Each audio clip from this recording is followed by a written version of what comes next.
नमस्कार दोस्तों, आइए जानते हैं उत्तर प्रदेश की दिन भर की ताज़ा और बड़ी खबरें। वहीं आपने अभी तक वीडियो को लाइक और सब्सक्राइब नहीं किया तो फटाफट कर लीजिए। आज की पहली खबर है, बुजुर्गों और विधवा महिलाओं के लिए बड़ी राहत। यूपी सरकार देगी मकान बनाने के लिए अतिरिक्त सहायता। उत्तर प्रदेश सरकार ने शहरों में बिना मकान के इधर उधर रहने वाले बुजुर्गों, विधवाओं और परित्यक्त महिलाओं के लिए एक अहम कदम उठाया है।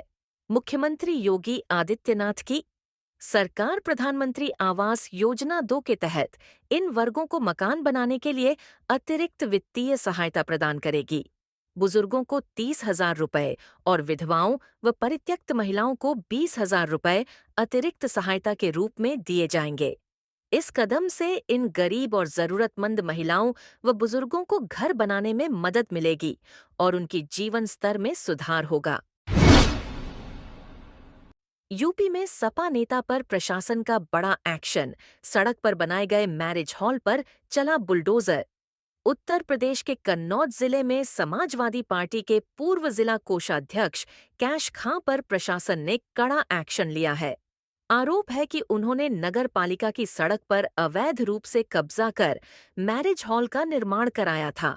मंगलवार को जिला प्रशासन ने बिना किसी पूर्व चेतावनी के बुलडोजर चलाकर इस अवैध निर्माण को ढा दिया। ये कार्रवाई प्रशासन की ओर से अवैध कब्जों के खिलाफ चलाए जा रहे अभियान का हिस्सा है, जिससे इस क्षेत्र में अवैध निर्माणों और कब्जों पर अंकुश लगाने की कोशिश की जा रही है। शुक्र और मंगल को देखने का सुनहरा मौका। सौरमंडल में दुर्लभ खगोलीय घटना नए साल के जश्न के बीच खगोल प्रेमियों के लिए खुशखबरी है। सौरमंडल में एक अद्भुत खगोलीय घटना होने जा रही है, जिसमें शुक्र और मंगल ग्रह को खुली आंखों से साफ देखा जा सकेगा। यह नज़ारा अगले कुछ दिनों तक दुनिया के विभिन्न हिस्सों से देखा जा सकेगा। यह घटना आकाशीय पिंडों की दुर्लभ व्यवस्था का नतीजा है। वैज्ञानिकों का कहना है कि यह नज़ारा सूर्यास्त के बाद पश्चिमी आकाश में दिखाई देगा। इसके लिए किसी खास उपकरण की जरूरत नहीं होगी, लेकिन साफ मौसम और खुले आसमान का होना जरूरी है। खगोलविदों ने इसे देखने के लिए लोगों से इस दुर्लभ अवसर का लाभ उठाने की अपील की है। यूपी में फिर बदलेगा मौसम। 11 जनवरी को बारिश और ओलों का अलर्ट। उत्तर प्रदेश समेत पश्चिमी उत्तर भारत में मौसम फिर करवट लेने वाला है। 11 जनवरी को पश्चिमी उत्तर प्रदेश, राजस्थान और मध्य प्रदेश में बारिश होने की संभावना है। आंधी तूफान का अलर्ट भी जारी किया गया है। दक्षिणी हरियाणा और राजस्थान में ओले गिरने की चेतावनी दी गई है। इस बदले हुए मौसम के चलते कड़ाके की ठंड और बढ़ने की संभावना है। विशेषज्ञों ने सलाह दी है कि लोग ठंड और तेज हवाओं से बचने के लिए सतर्क रहें। अन्य राज्यों में भी मौसम का ऐसा ही प्रभाव देखने को मिल सकता है। आने वाले दिनों में यह बदलाव लोगों के जनजीवन पर असर डाल सकता है। स्टंटबाजी के दौरान बड़ा हादसा। ट्रैक्टर पलटा, युवक की मौके पर मौत। उत्तर प्रदेश के बुलंदशहर से एक दर्दनाक घटना सामने आई है। स्टंटबाजी के दौरान एक युवक की जान चली गई। घटना में युवक ट्रैक्टर से रस्सी खींचने का स्टंट कर रहा था। तभी ट्रैक्टर असंतुलित होकर पलट गया। हादसे में चालक की मौके पर ही मौत हो गई। ये घटना कैमरे में कैद हो गई और वीडियो तेजी से वायरल हो रहा है। स्थानीय पुलिस ने मौके पर पहुंचकर शव को कब्जे में लेकर पोस्टमार्टम के लिए भेज दिया। इस घटना ने लोगों को झकझोर कर रख दिया है और स्टंटबाजी जैसे खतरनाक खेलों पर सवाल खड़े कर दिए हैं। पुलिस मामले की जांच कर रही है। ठंड से गायों की मौत रोकने के लिए सीएम योगी का सख्त निर्देश। उत्तर प्रदेश में बरेली की गौशाला में ठंड से गायों की मौत की घटना के बाद मुख्यमंत्री योगी आदित्यनाथ ने अधिकारियों को सख्त निर्देश दिए हैं। सीएम ने कहा है कि गौशालाओं में विशेष इंतजाम किए जाएं, ताकि किसी भी गाय की ठंड से मृत्यु न हो। उन्होंने संबंधित अधिकारियों को यह सुनिश्चित करने के लिए कहा है कि गौंश के लिए पर्याप्त गर्म शेड, चारे और अन्य आवश्यक सुविधाएं उपलब्ध कराई जाएं।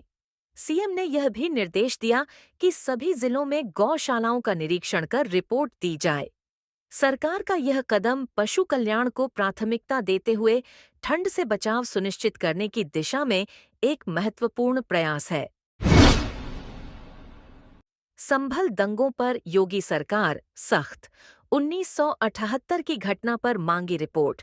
एक हफ्ते की डेडलाइन।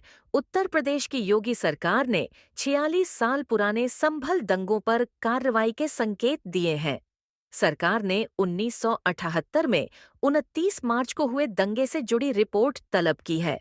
उस समय कई दिनों तक चले इस दंगे में कई लोगों की मौत हुई थी, जबकि कई घायल हुए थे। इस घटना में कुल 159 मामले दर्ज किए गए थे। सरकार ने संबंधित अधिकारियों को 1 सप्ताह के भीतर पूरी रिपोर्ट प्रस्तुत करने का निर्देश दिया है। रिपोर्ट का उद्देश्य दंगों से जुड़े मामलों का पुनर्मूल्यांकन करना और न्याय सुनिश्चित करना है।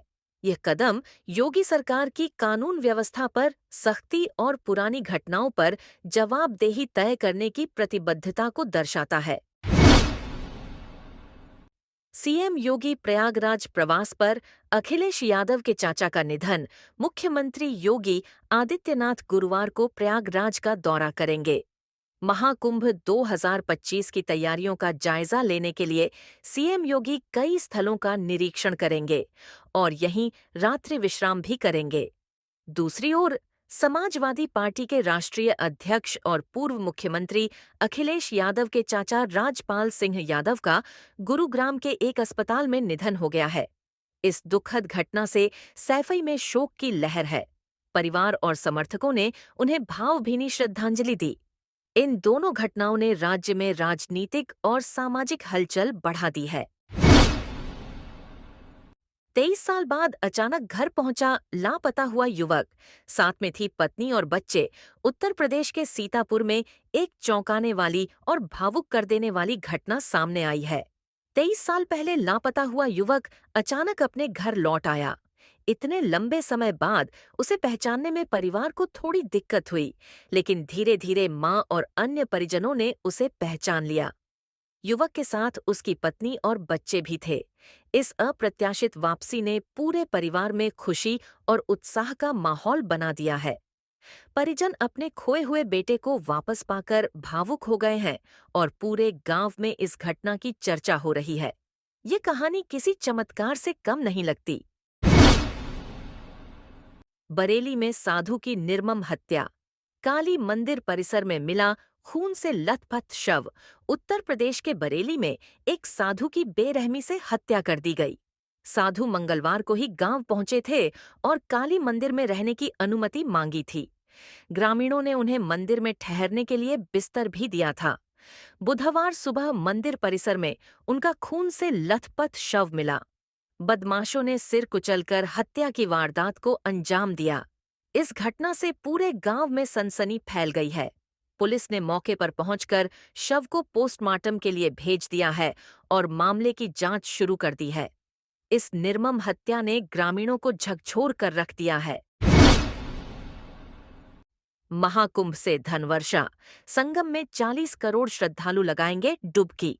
सीएम योगी ने बताया, यूपी का फायदा। मुख्यमंत्री योगी आदित्यनाथ ने महाकुंभ 2025 को उत्तर प्रदेश के लिए धार्मिक और आर्थिक रूप से महत्वपूर्ण बताया। उन्होंने कहा कि इस आयोजन से राज्य को धन वर्षा का लाभ मिलेगा, क्योंकि संगम में करीब 40 करोड़ श्रद्धालुओं के डुबकी लगाने की उम्मीद है।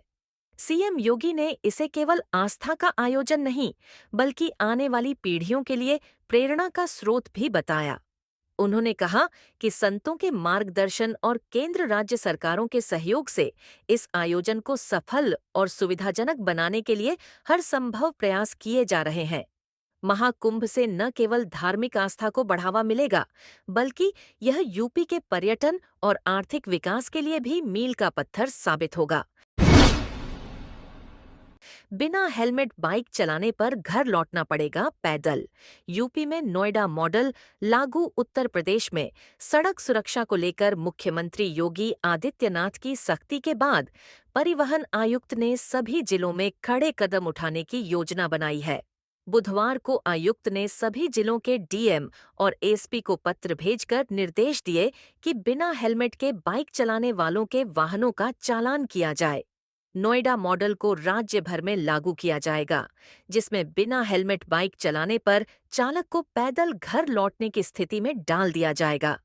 इस कदम का उद्देश्य सड़क पर दुर्घटनाओं को रोकना और सुरक्षा के मानकों को बढ़ाना है। संभल में दाऊद इब्राहिम के करीबी शारिक की जब्त जमीन पर भी बनेगी। पुलिस चेक पोस्ट निर्माण भी शुरू। संभल में अंडरवर्ल्ड डॉन दाऊद इब्राहिम के करीबी और चर्चित ऑन्टो लिफ्टर शारिक साठा की जब्त जमीन पर पुलिस चेक पोस्ट का निर्माण कार्य शुरू हो गया है।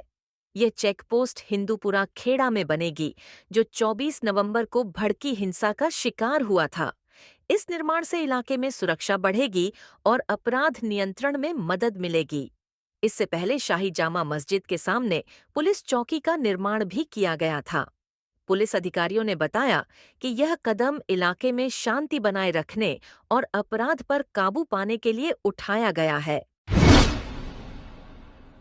कानपुर रिश्वत लेने वाले एआरटीओ समेत 4 को 3 साल की कैद और जुर्माना। कानपुर के एक 25 साल पुराने मामले में रिश्वत लेने के आरोप में तत्कालीन एआरटीओ अनिल गोविल, सिपाही साबिर अली, अयूब खान और सरनजीत सिंह को भ्रष्टाचार निवारण अदालत ने सजा सुनाई है। विशेष न्यायाधीश ने उन्हें 3-3 साल की कैद और 25-25 हजार रुपये जुर्माने की सजा दी है। आरोप था कि इन लोगों ने एक वाहन को छोड़ने के बदले 5,000 रुपये घूस मांगे थे। यह मामला भ्रष्टाचार के खिलाफ सख्त कार्रवाई की दिशा में एक महत्वपूर्ण कदम साबित हुआ है, जिससे सरकारी कर्मचारियों में पारदर्शिता और ईमानदारी की उम्मीद बढ़ी है। काले होने पर बीवी ने छोड़ा साथ, होमगार्ड ने एएसपी से मांगी न्याय की गुहार। कन्नौज कलेक्ट्रेट में तैनात एक होमगार्ड ने एएसपी से न्याय की गुहार लगाई है। उसने शिकायत की कि उसकी पत्नी ने काले रंग के कारण उसे छोड़ दिया है। होमगार्ड के अनुसार उसे दिल की गंभीर बीमारी है और डॉक्टरों के मुताबिक उसकी उम्र कम हो सकती है। जब पत्नी को इस बात का पता चला तो उसने उसके प्रति अपनी भावनाएं कम कर दीं और बिना बताए कई दिनों से घर से गायब हो गई। होमगार्ड ने एएसपी से मदद की अपील करते हुए न्याय की उम्मीद जताई है। यह मामला रिश्तों और सामाजिक दबावों के बीच मानवीय संवेदनाओं को उजागर करता है। यूपी में चोरों का दुस्साहस। 250 केवीए का ट्रांसफार्मर चुराकर 5,000 लोगों की बिजली काटी।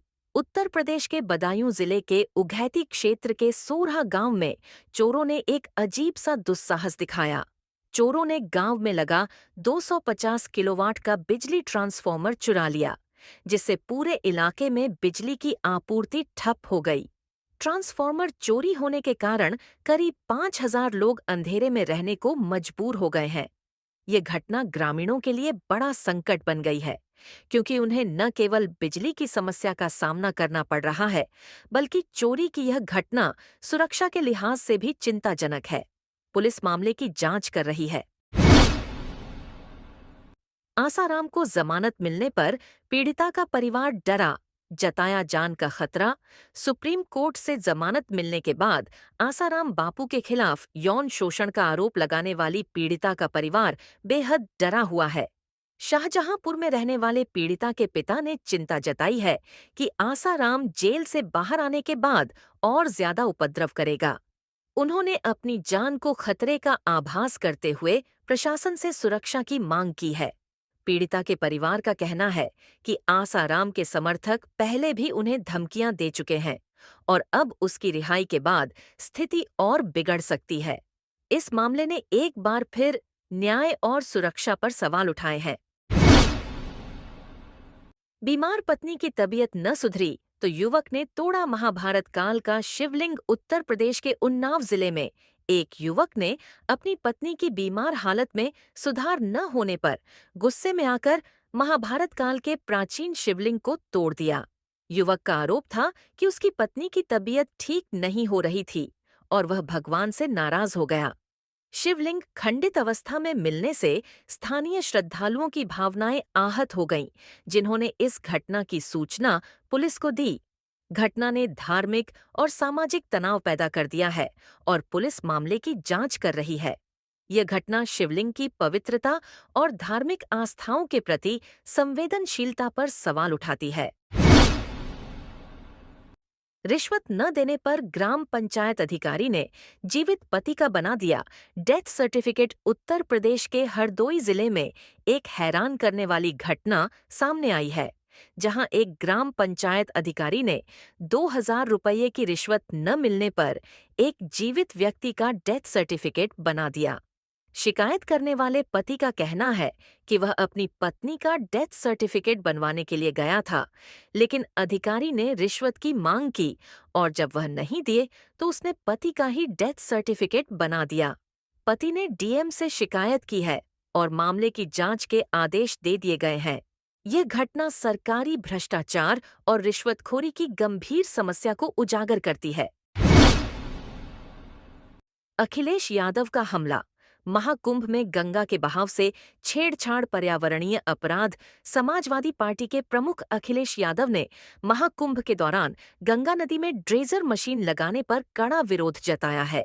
उन्होंने कहा कि गंगा के प्राकृतिक बहाव से छेड़छाड़ करना पर्यावरणीय अपराध है और इसके पीछे सिर्फ भ्रष्टाचार से पैसा कमाने की साजिश है। अखिलेश यादव ने आरोप लगाया कि इस कदम से न केवल गंगा की पवित्रता प्रभावित होगी, बल्कि पर्यावरण को भी भारी नुकसान होगा। उन्होंने राज्य सरकार से मांग की कि वह इस निर्णय पर पुनर्विचार करे और गंगा के संरक्षण के लिए कदम उठाए। उनके बयान ने इस मुद्दे पर राजनीतिक और सामाजिक हलचल को बढ़ा दिया है। सीएम योगी का बड़ा बयान। वक्फ बोर्ड भू माफिया की तरह काम कर रहा, कब्जा की गई जमीन वापस ली जाएगी। उत्तर प्रदेश के मुख्यमंत्री योगी आदित्यनाथ ने वक्फ बोर्ड पर गंभीर आरोप लगाए हैं। उन्होंने कहा कि वक्फ बोर्ड भू माफिया की तरह काम कर रहा है और अवैध रूप से जमीनों पर कब्जा किया गया है। मुख्यमंत्री ने स्पष्ट किया कि इस मामले की जांच चल रही है और कब्जा की गई हर एक इंच वक्फ की जमीन को वापस लिया जाएगा।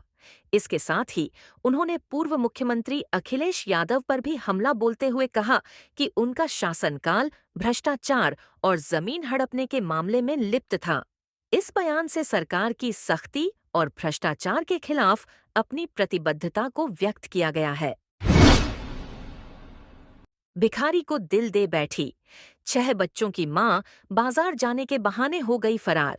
पति पहुंचा थाने। उत्तर प्रदेश के हरदोई जिले में एक हैरान करने वाली घटना सामने आई है, जहां एक महिला भिखारी के साथ फरार हो गई। महिला की शादीशुदा है और उसके 6 बच्चे हैं। महिला ने बाजार जाने के बहाने घर छोड़ा, लेकिन वापस नहीं लौटी। इसके बाद उसका पति परेशान होकर थाने पहुंचा और रिपोर्ट दर्ज कराई। उसने पुलिस से अपनी पत्नी की तलाश करने की अपील की है। यह घटना न केवल परिवार की भावनाओं को झकझोरने वाली है, बल्कि समाज में रिश्तों और विश्वास के बारे में कई सवाल भी खड़े करती है। पुलिस मामले की जांच कर रही है।